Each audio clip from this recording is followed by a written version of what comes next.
Hello, my name is Marcus. I'm the compiler of a collection of therapy quotes entitled Psychoanalytic Self-Awareness Quotes. This is TQ 212 to 217. Therapy quote number 212. I think my voracious reading came from a deep longing for something that was missing.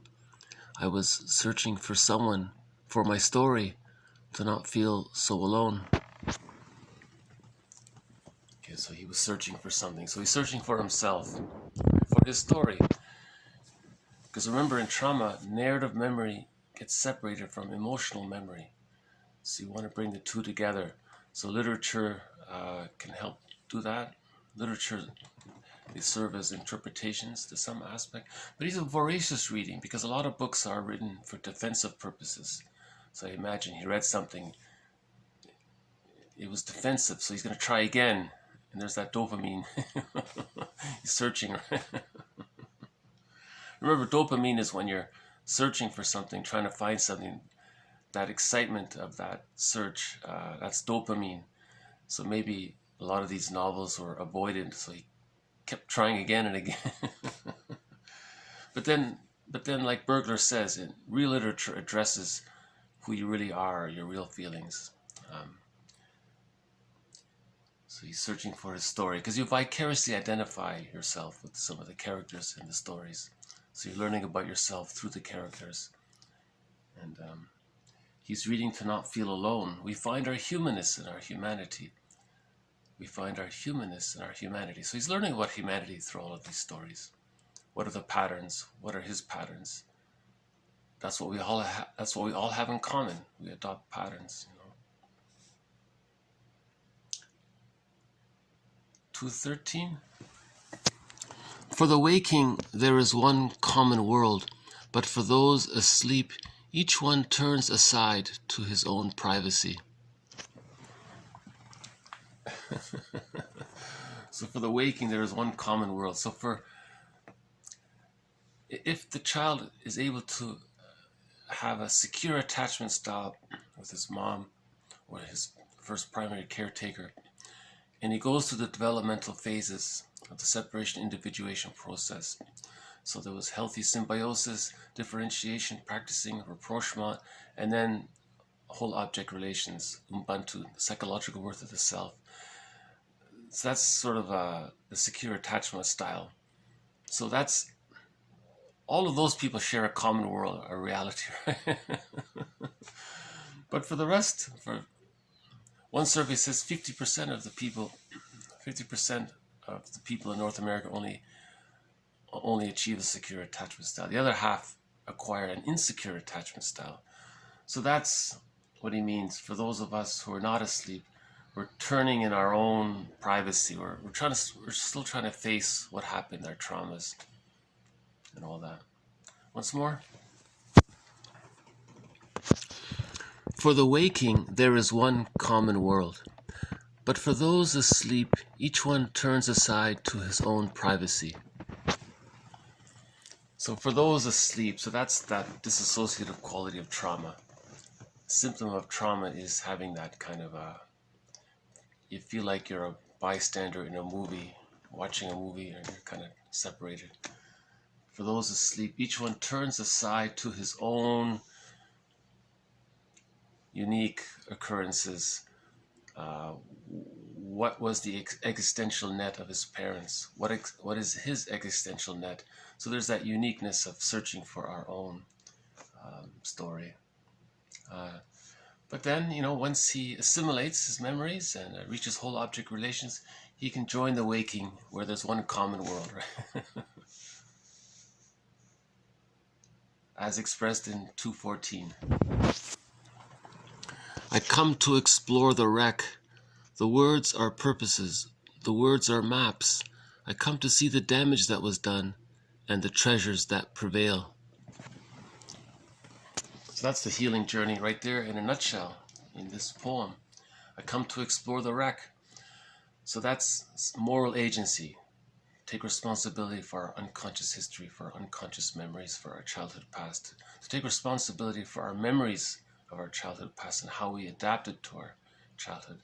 You come to explore what happened. The words are purposes, words are maps. Okay, so they're guides. That could be like interpretations, putting words to feelings, naming what we're feeling. I come to see the damage that was done, so to witness. Self-grief is healed when it's witnessed by a caring other. So we're the caring other to ourselves. I come to see the damage that was done. So self-witnessing, right? So when there's a memory of yourself as a child, you're gonna not do what was done to the child. You're gonna accord the respect to the child that the child needed, but unfortunately couldn't get. And the treasures that prevail. There is the feeling self. So the treasure is the feeling self, the real self. Right? The assimilation of part objects, the Ubuntu. So there are treasures once we heal our soul fragmentation. Remember, unhappiness is a malady of the personal synthesis. So with the synthesis, we find the treasures, the real self, the gold. In the fairy tale, that's the gold, right? In general, 215, it is much more important to know what sort of person has a belief than to know what sort of belief has a person. So that was similar to the other quote about, yes, our patterns affect us, but let's see what we do with our patterns. So to look for the person who has had certain experiences more so than the defense mechanisms that have the person. So it's that holistic perspective. You want to look at the person first, and then what he's saying, and focus less on what he's saying. Sometimes that's just maybe a defensive operation, and look at the person. So with the narcissistic pattern, if he's espousing the philosophy of solipsism, you don't really care about it. That points to who the person is, like who would espouse that. Okay, a person with the narcissistic pattern. So what's the narcissistic pattern?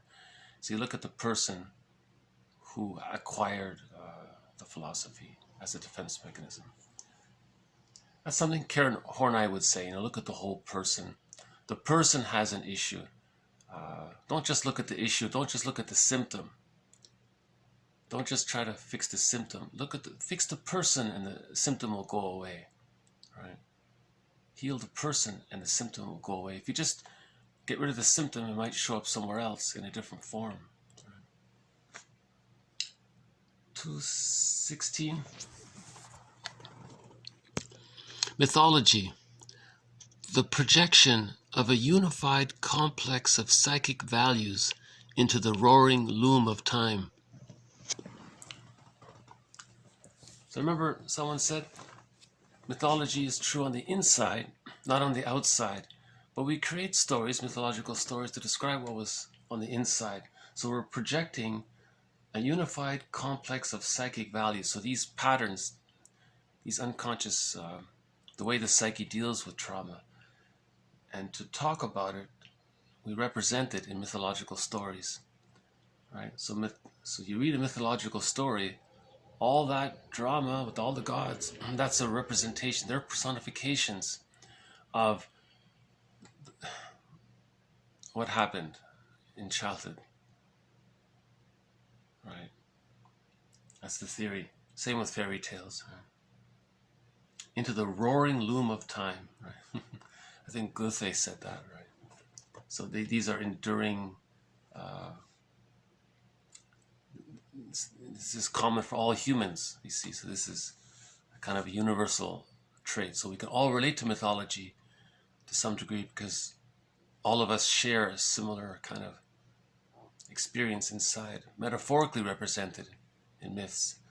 And that roaring loom of time, maybe that's that timelessness of the unconscious. So the myths have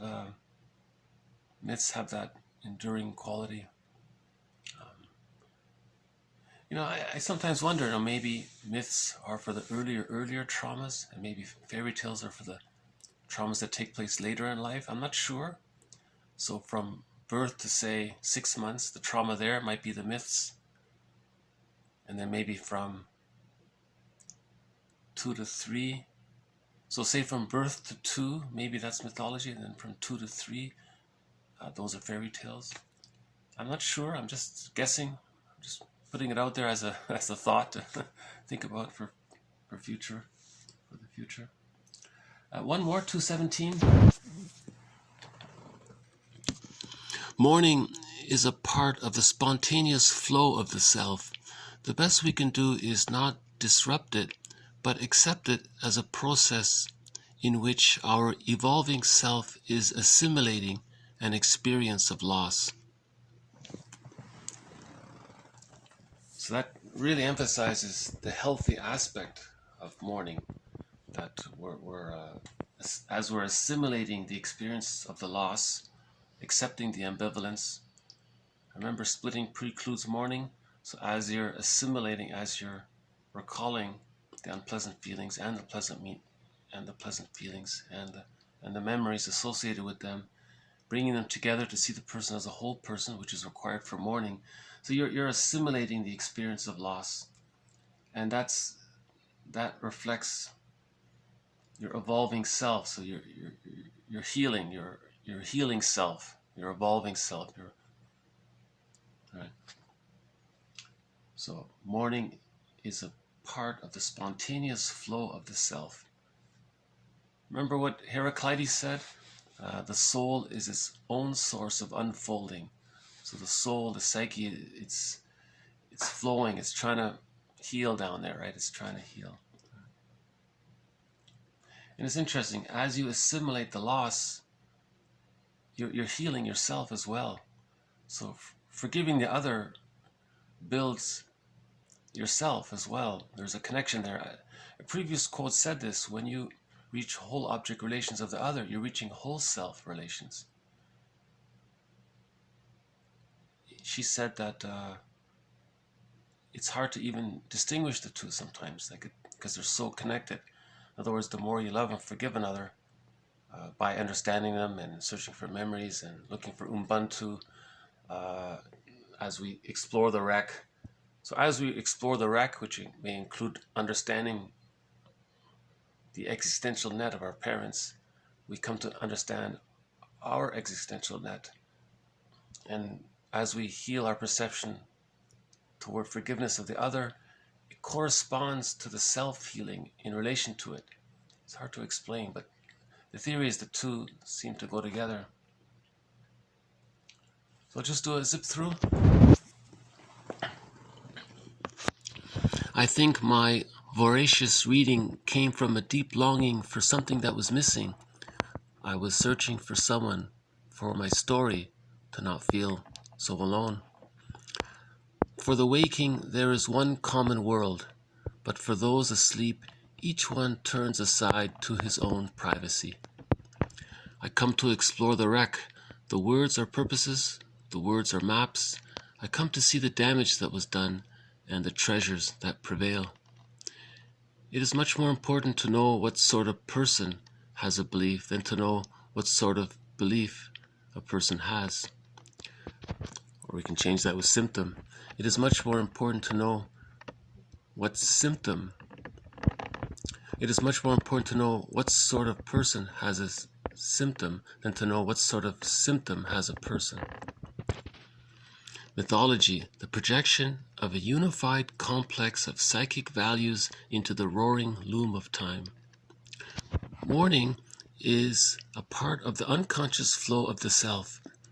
The best we can do is not disrupt it, but accept it as a process in which our evolving self is assimilating an experience of the loss. That last phrase really describes the mourning process, doesn't it? Because in delayed onset, all the time it was delayed, maybe we were assimilating it. Maybe the whole process, the whole grief process is part of assimilating the loss.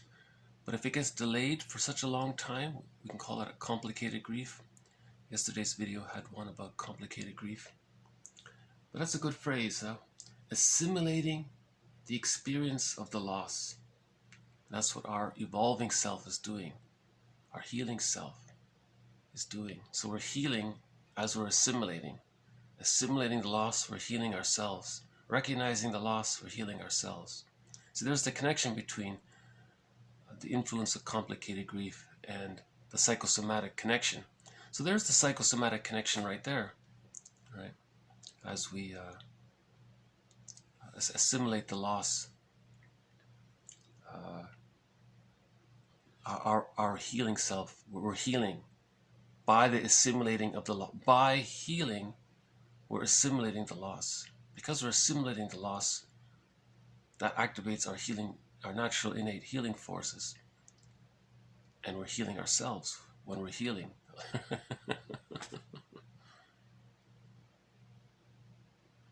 So we have quotes from,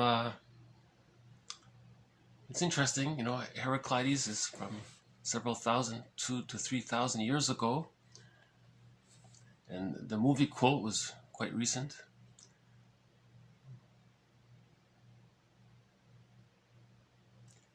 See, movies, ancient literature, poems,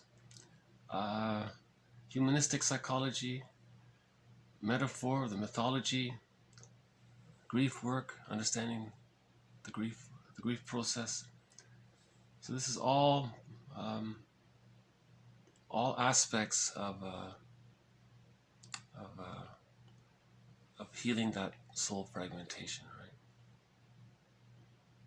All aspects of finding ourselves, finding our feeling self, and living in that common world with the waking, to join the waking in the common world.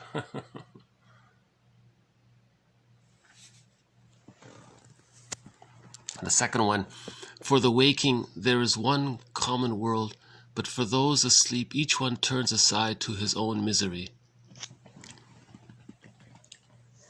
So there's sort of an aspect of compassion right there, recognizing that so many people are turning aside with their own privacy, facing their own memories, and that's why we have all these self-help quotes. Be kind, because everyone is dealing with their own, turning aside in their own privacy, right? In their own memories. And then we had the Ubuntu quotes, the previous quotes on compassion. Okay, so I'll just leave it here. Thank you very much. This has been 212 to 217. More to follow. Bye for now.